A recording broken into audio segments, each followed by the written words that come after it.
Yo tenía en la cabeza un libro hace muchísimos años, de hecho hace 25 años. Había terminado de escribir un libro en España sobre una revolución que hubo en el 34 en la región minera de Asturias y vendió muchísimos ejemplares, y entonces me di una beca a mí mismo y me fui a Barcelona a perseguir una historia que me rondaba en la cabeza. Eran los momentos en que la muerte de Franco había permitido abrir muchos archivos, y sobre todo muchos archivos viejos los podías consultar. Un poco lo que va a suceder ahora que abren los archivos de la Dirección Federal de Seguridad y el CISEN y compañía. Y me encerré, visité comunidades, bibliotecas que se reabrían y escribí notas. Escribí como 20 cuadernos de notas. Era la época en que no te dejaban sacar fotocopias, y yo rellenaba material, recortes, fotos. A diferencia de otros libros que he trabajado, no había testigos ya. Esta historia que yo perseguía había sucedido entre 1917 y 1923, y ya no había testimonios. De hecho, pude recabar 3 testimonios de gente que había vivido esta historia. Y lo guardé. Regresé a México y me puse a escribir otras cosas, y luego otras cosas, y luego otras cosas, y el libro se fue quedando en una caja de cartón en el lugar donde está la bomba de agua que manda agua al techo de mi casa. Y hace 3 años andaba arreglando la bomba, cosa que no logré porque soy un pendejo en materia de arreglo casero. Toda la habilidad que tengo para insultar al viejo régimen la pierdo cuando tengo que poner un pinche foco. Y encontré la caja. Dije, chin, esta historia es maravillosa. ¿Por qué no has sacado tiempo para escribirla? Y luego dije, no, pues hay que estar loco. Es una historia que sucede en España entre 1917 y 1923. Una historia de luchas obreras, de una generación que ha desaparecido. La voy a llevar a la editorial en México y me van a decir, no, escríbete algo sobre México, escríbete sobre el Che, escribe sobre... Y dije, no va a prosperar. Y bueno, a punta de necedad dije, no, yo escribo lo que quiero, y escribí esto. Y me dijeron, no, pues lo publicamos. Se publicó en España también, simultáneamente. Pero siendo un libro de minorías, costaba 430 pesos. Y eso hace 5 años. Con lo cual el libro estaba destinado a ser leído muy minoritariamente, a diferencia de otros de mis libros que he procurado y peleado para bajar el precio con las editoriales comerciales con las que uno trabaja. Y finalmente se quedaron en bodega 400 ejemplares. Y dije, bueno, pues no los van a vender, véndanselos a la Brigada Panel en Libertad, a precio de saldo.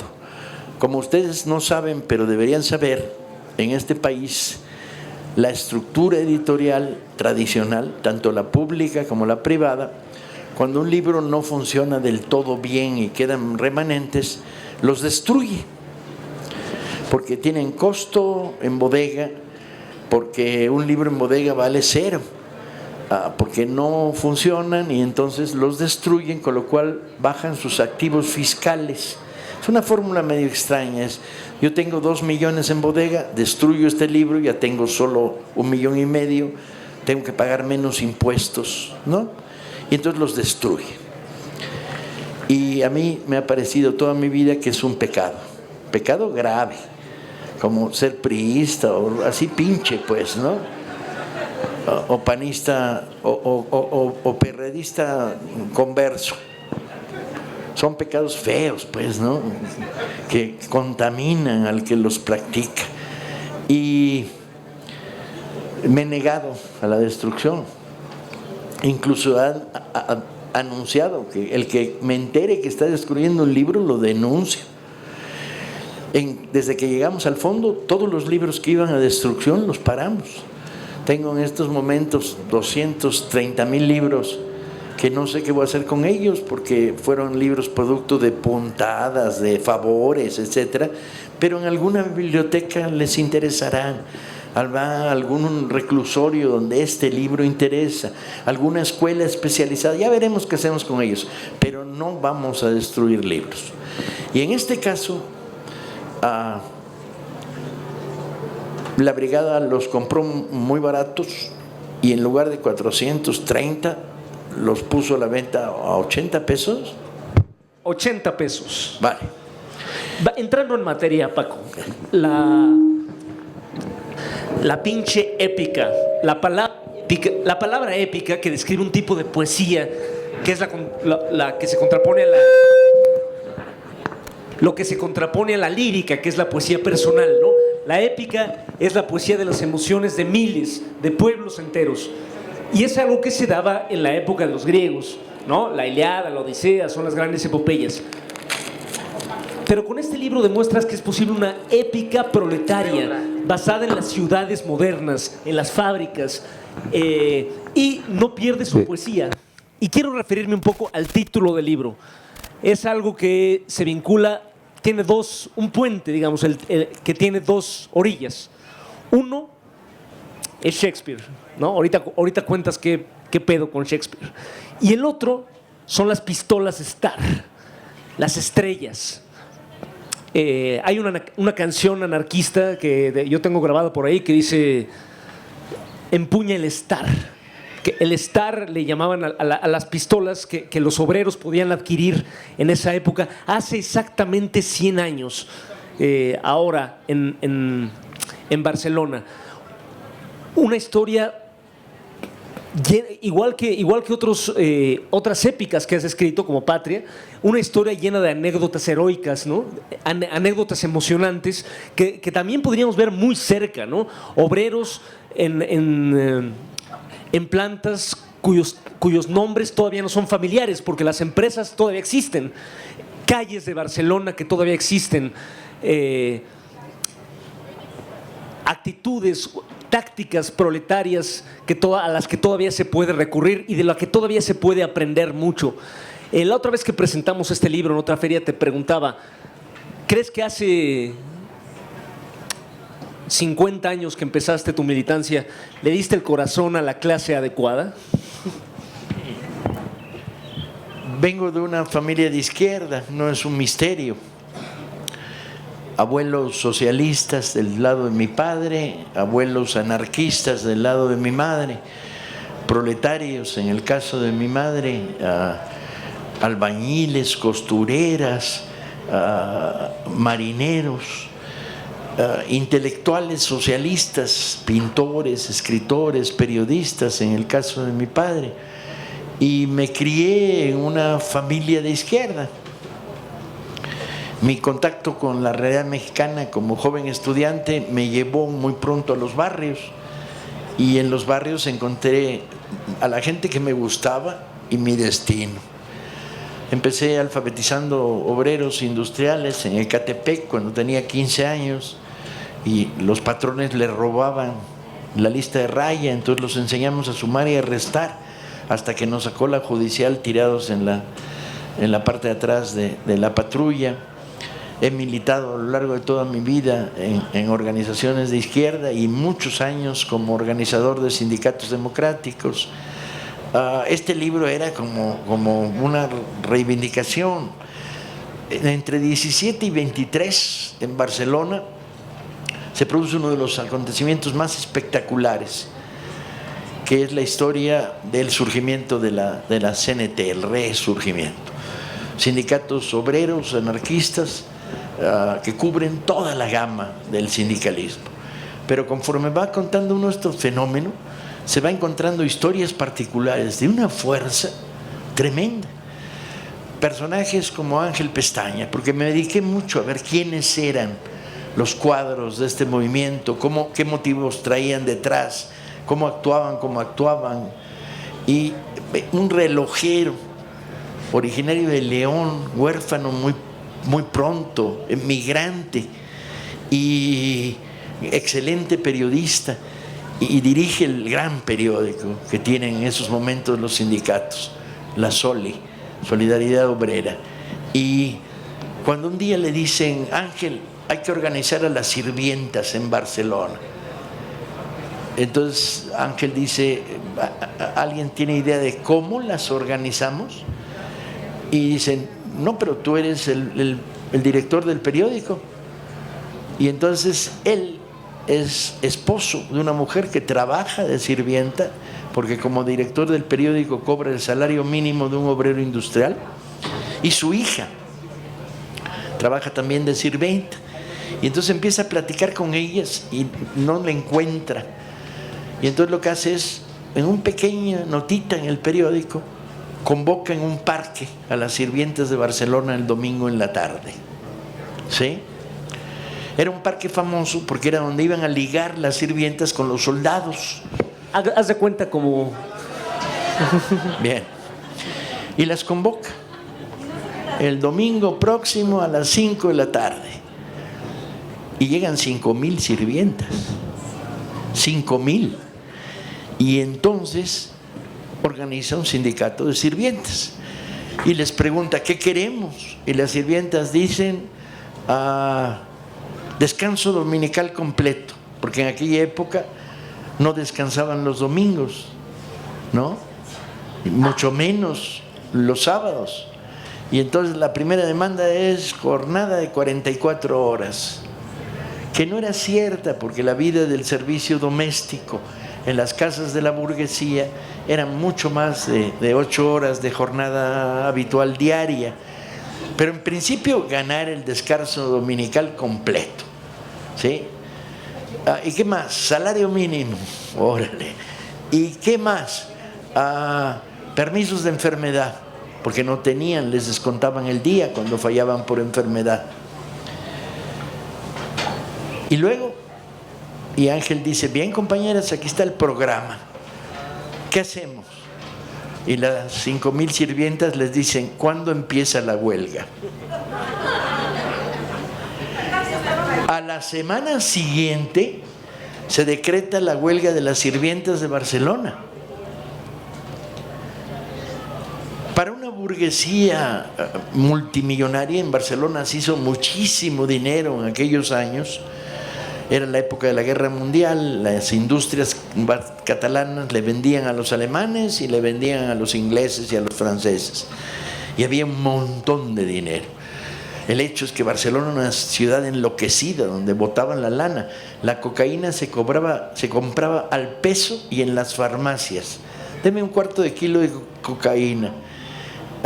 Los teatros se habían cerrado y estoy hablando entre 17 y 23, 1917, 1923. Los teatros se cerraban y en el escenario se ponía una mesa de ruleta. La zona de prostitución era más grande que los juzgados de Barcelona. El alcoholismo, etcétera. Y ganan la huelga las compañeras sirvientas. Paralelamente, y en este proceso de organización y de lucha, se produce otro fenómeno también espectacular, que es un grupo de mujeres, al subir los precios, al terminar la guerra, dicen: no, porque les afecta directamente. Sobre todo, es muy curioso, en 4 o 5 insumos, que es el carbón, porque se cocinaba con carbón, ¿sí? El aceite, dieta fundamental de la comida popular, el bacalao, ¿sí? Reseco, era el pescado más barato que se encontraba, y el pan. Entonces, pan, bacalao, carbón y aceite. Y entonces dicen: bajemos los precios. Y empiezan a hacer manifestaciones. Primero son 300, luego 500, luego 1000, luego bajan las calles de las Ramblas de Barcelona y conquistan a las muchachas alterne, que se llamaban en aquella época, que era una combinación entre camareras, chicas de buena vida y mala vida, prostitución, servicios en restaurante, en comedor, en bar, y se les suman. Desbordado el gobierno, les saca la Guardia Civil, las enfrentan, las combaten. Las mujeres resisten las primeras cargas, vuelven a convocar al día siguiente, y al siguiente, y al siguiente, y lanzan su iniciativa hacia los sindicatos anarquistas, donde la mayoría de las sindicalizadas eran mujeres en el sector textil y del vestido, que se suman a la lucha por bajar los precios. Durante 40 días Barcelona es zona de guerra entre grupos de mujeres y el gobierno catalán. Pero pasan a lo que en aquella época estaba muy dentro de la lógica anarquista, que es lo que llaman la acción directa. Entonces, ¿qué hacía? Llegaban a una bodega, a un establecimiento de alimentación, y abrían las puertas y decían: el bacalao, el pan, el aceite y el carbón a tanto, a 1 peseta. Y el dueño decía no, verás, y arrasaban, se lo llevaban y pagaban la peseta. Ante este desborde que se fue produciendo, el movimiento fue reprimido fuertemente y al mismo tiempo siguió creciendo, de tal manera que uno de los capítulos, a mi gusto, más apasionantes del libro es la historia de la lucha de las mujeres por bajar los precios de consumo en la ciudad de Barcelona. Muy entrampado, contando historias como estas, las terribles luchas en el sector de la madera, donde hay patrullas de guardias blancos patronales defendiendo a tiros a los grandes patrones, etcétera, cuando me tropiezo con la huelga de la Canadiense. La Canadiense era una empresa que vendía luz y fuerza. Era una empresa, como su nombre indica, de capital canadiense y inglés, y dominaba el 70% de la administración de electricidad en Barcelona. Un día se produce en el sector administrativo el despido de una persona. Entonces los 17 administradores de esa oficina se declaran en huelga solidaria con el despedido, exigiendo su readmisión. La empresa reacciona despidiendo a los 17. Entonces los trabajadores de toda la estructura comercial de la Canadiense van a la huelga solidaria con los 17 despedidos. La empresa contesta diciendo no y amenaza con despedir a todos los trabajadores administrativos. Al llegar ese momento, los trabajadores que hacen la medida de luz, o sea, los que van por las calles verificando cuánto se ha gastado en cada casa, se declaran en huelga, con lo cual la empresa deja de recibir dinero porque no puede producir recibos de consumo.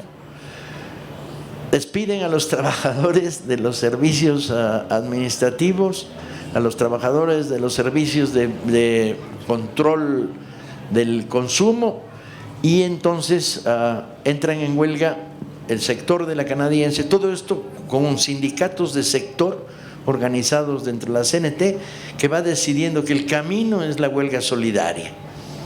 Entonces logran que paren las distribuidoras. Por lo tanto, la electricidad deja de entrar en Barcelona. El gobierno responde enviando soldados especializados, técnicos, mecánicos, etcétera, que toman el control de las empresas. Los trabajadores responden diciendo que si el ejército… La requisa le llamaríamos. La requisa la llamaban. Que si se produce la requisa, van a la huelga solidaria las plantas productoras de electricidad que están en los altos de Cataluña. De tal manera que aunque controles los transformadores, no llega el fluido eléctrico. El ejército manda tropas a las productoras. Los trabajadores responden decretando la huelga de los muelles, con lo cual no se puede descargar carbón, con lo cual no se pueden abastecer las termoeléctricas al no haber carbón que quemar. El gobierno declara ilegal la huelga de los trabajadores de los muelles. Los trabajadores del transporte de Barcelona, que en general eran taxistas y carros de caballos y de mulas, declaran la huelga solidaria con los del carbón y la descarga en los muelles. El gobierno reacciona militarizando a los trabajadores de las empresas transformadoras. El sindicato, que en esos momentos está haciendo crecer el movimiento, llama a la huelga solidaria a las otras dos empresas de luz de Barcelona, la que produce luz de gas y la empresa secundaria. Y de pasada van a la huelga los trabajadores de la empresa de tranvías, con lo cual queda paralizada la ciudad. El gobierno responde decretando intervención militar y lanza un edicto a ser publicado en todos los periódicos, decretando que la ciudad está bajo censura militar. El sindicato de trabajadores de prensa se niega a publicar el edicto. Despiden a los redactores de la prensa. Los trabajadores tipógrafos, linotipistas, distribuidores de periódicos se van a la huelga solidaria con los redactores. Por lo tanto, no salen periódicos en Barcelona. El alcalde de Barcelona, ante la imposibilidad de enfrentarlos, ordena a 4 secretarias que andan por ahí, que son chaqueteras, que a máquina y con muchas copias al carbón hagan el edicto y que la policía lo fije en las calles. El sindicato responde con la medida que a mí me parece más brillante de todo el proceso. Llevamos 15 días de lucha. La medida ordena la huelga en los restaurantes y el sindicato saca lo que se llaman ollas populares, o sea, comedores callejeros para darles de comer a los huelguistas. En el momento en que el alcalde de Barcelona llega al restaurante donde come todos los días, se encuentra un letrero que dice: no, aquí no. Va a buscar otro, aquí no, y no encuentra dónde comer en todo Barcelona. Para esos momentos, las huelgas solidarias se seguían acumulando. Se fueron a la huelga con el sindicato del transporte las obras fúnebres, los carros que llevan a los muertos al cementerio. Por lo tanto, la puerta de las casas de urnas fúnebres se llevó de ataúdes parados, que se iban quedando ahí parados. Decretan la Morirse era esquirolear. Decretan la huelga de los trabajadores de las campanas de las iglesias, los campaneros. Por lo tanto, no suenan campanas. Claro que es real. Me pasé años estudiándolo para poderlo escribir.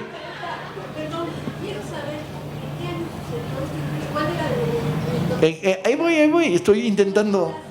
Entre 1917 y 1923, la huelga de la canadiense en el 19. Tenía Barcelona 1 millón de habitantes. Y en la huelga participaron 3/4 de millón de personas sindicalizadas. Pero esto parece que fuera un universo lejano, fantasioso. Pero ¿qué pasaba en esta ciudad en los mismos años con los tranvías en 1921, aquí en la calle de Uruguay? Sí, igual. Vivimos la huelga solidaria con los trabajadores del Palacio de Hierro. Las costureras en México del Palacio de Hierro se fueron a la huelga y los tranviarios se fueron a la huelga solidaria con las costureras. Pero en Barcelona la situación ya era prodigiosa. El comité ejecutivo local de la CNT, que dirigía la huelga, sesionaba en un camión de redilas.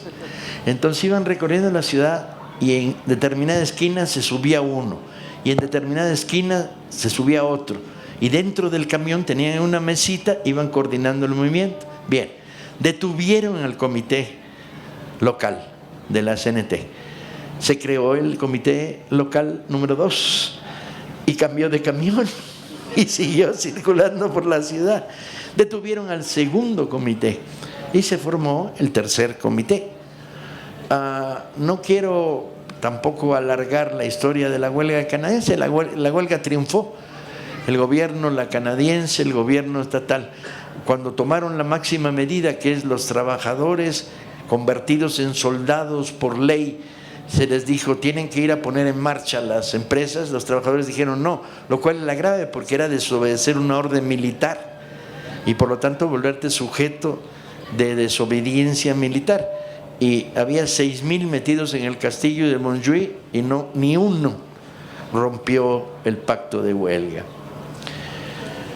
Esta es una de las historias, hay muchas más. Hay el proceso de la confrontación física entre los grupos, el surgimiento de las bandas.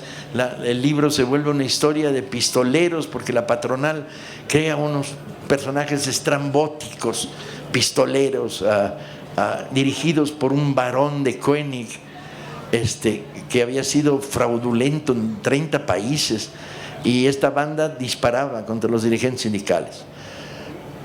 Hay choques armados, terminan matando al barón de Koenig, mueren varios de los dirigentes sindicales, surge una segunda banda, lo mismo destino, crean una asociación de sindicatos blancos.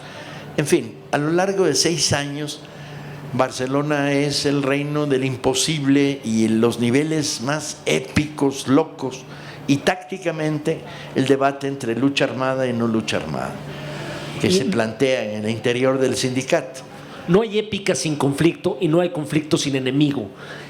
También estudiaste a los personajes con nombre y apellido, con rostro, del otro lado. Es que era la tentación fascinantes de ser novelista policíaco, man. De repente encuentras al barón de Koenig, ¿no?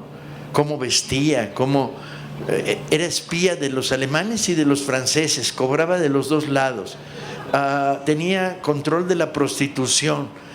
Y luego te encuentras a la segunda banda y claro, son personajes como atractivos para alguien que tiene el hábito de hacer novelas policíacas, o los grandes personajes de la burguesía, o los abogados, porque es un mundo absolutamente proletario, no hay clase media. Hay un par de periodistas maravillosos y una docena de abogados, que muchos de ellos dieron, de los sindicatos, que dieron su vida por ser abogados sindicales. Y entonces, bueno, de repente me encontré con el libro en la mano y bueno, se terminó volviendo un libro que la brigada vende por 80 pesos en oferta y que me da mucho gusto porque lo escribí para que alguien lo leyera.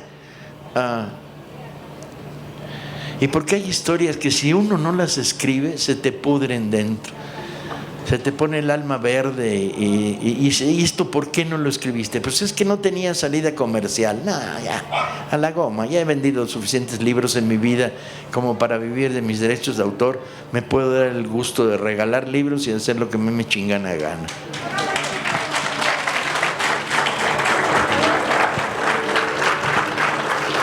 No podemos hacer lo mismo todavía con otro libro, pero que acaba de aparecer.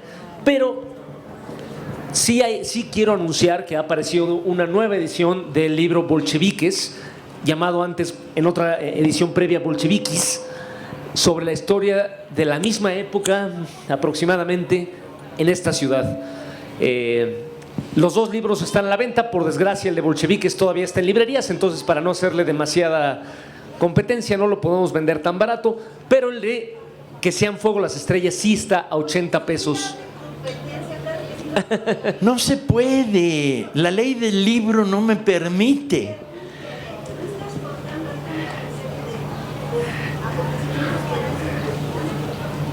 ¿Que no se publica? Que no se podía.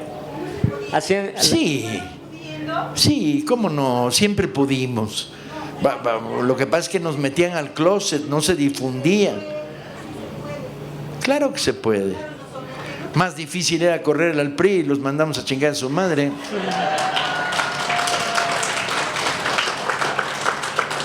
Pero, ¿por qué querríamos no leer el de España? ¿Por qué? O sea, sí hay un cierto prejuicio que ha llevado a que el libro no se...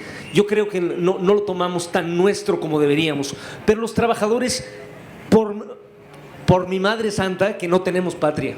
O sea, de verdad que estas historias se ven se ven reflejadas cosas que hemos vivido. No sé, Paco, si tú tenías en mente tu propia experiencia como militante en la insurgencia obrera en 1971, en la gran huelga general del SUTERM, dirigida por Rafael Galván, también electricista, al hablar de la huelga de la canadiense. O sea, los mismos problemas, la requisa, la huelga salvaje, pasar por encima de la burocracia sindical, el fenómeno cultural que acompaña, eso es fascinante, ¿no? El fenómeno cultural que acompaña la lucha de clases.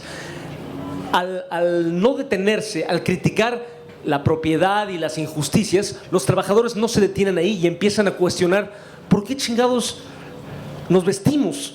Por ejemplo, ¿no? Y hay un movimiento nudista entre los anarquistas, entre los trabajadores anarquistas, como en México corresponde a la crítica de muchas cosas, a un movimiento de auge cultural entre los trabajadores mismos. Sí, yo creo que en el fondo de mi corazón me he vuelto un internacionalista nacionalista. Yo sé que parece una contradicción, pero no lo es. De veras no lo es. O sea, cualquier historia interesante sucedida en cualquier esquina del planeta, si alguien no la quiere, yo sí la quiero. Y pienso como internacionalista, en esta ciudad que es una ciudad muy mestiza, me encuentro muy a gusto con eso. Esta ciudad que está formada por abuelitos zapotecas, compañeros que emigraron chinos después de haber sido trabajadores del ferrocarril en Sonora, españoles que vinieron después de la guerra civil a nutrir nuestras universidades, compañeros de origen alemán que huyeron del nazismo, armenios que huyeron de la destrucción de lo que les provocó el genocidio turco, y jarochos que se vinieron para acá porque ya estaban hasta la madre del calor, ¿no? Esta ciudad que es mestiza, repleta de migraciones, de cruces, etcétera, para mí es un territorio extraordinariamente amable, de apreciar la diferencia de lo que somos. Y cuando digo la diferencia, es la diferencia profunda, pues, ¿no? Esta ciudad se ha surtido del aluvión que vino del norte después de la revolución y de las hambrunas y de la epidemia de viruela del 18, y esta sociedad se nutrió de los aluviones que venían del sur por la presión de los caciques y el control de la tierra en Oaxaca, en Chiapas, en la península de Yucatán. Por otro lado, pues uno piensa en términos internacionalistas, pero por otro lado uno es profundamente nacionalista, porque hay un punto de contacto entre la historia nacional y el qué somos, y tiene que ver con el arraigo, tiene que ver con la sensación de que de algún lugar venimos, de manera lejana de todo este cúmulo de migraciones y reencuentros, ¿no? Ha de haber algunos por aquí que vienen persiguiendo el momento en que el águila se iba a enchocar a la serpiente, pero lo dudo, porque la enorme mayoría son producto de combinaciones de mestizajes, ¿sí? Y terminaron casándose con una tlaxcalteca porque eran más guapas las tlaxcaltecas que los chichimecas, según dicen los tlaxcaltecas, claro, ¿no? Bueno, ni modo, según el que cuenta es la versión de los hechos. Y esto es el arraigo, ¿de dónde venimos? ¿En dónde nos reconocemos? Uno no tiene que pagar cuotas por tener un abuelo reaccionario o tener una prima pendeja. Todos los mexicanos, según la estadística, tenemos un primo o una prima pendeja. Levanten la mano los que tienen un primo o una prima pendeja. Observen, la estadística no miente. No somos culpables, pero sí somos culpables de si no tienes una prima pendeja o un primo pendejo, es porque el primo pendejo eres tú.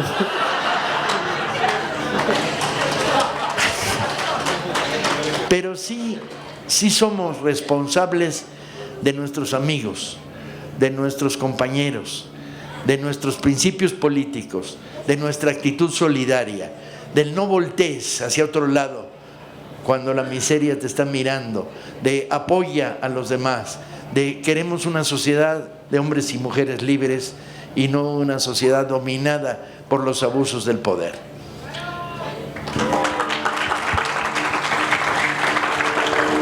Compañeros, Paco va a tener que firmar un chingo de libros, entonces ahí le paramos.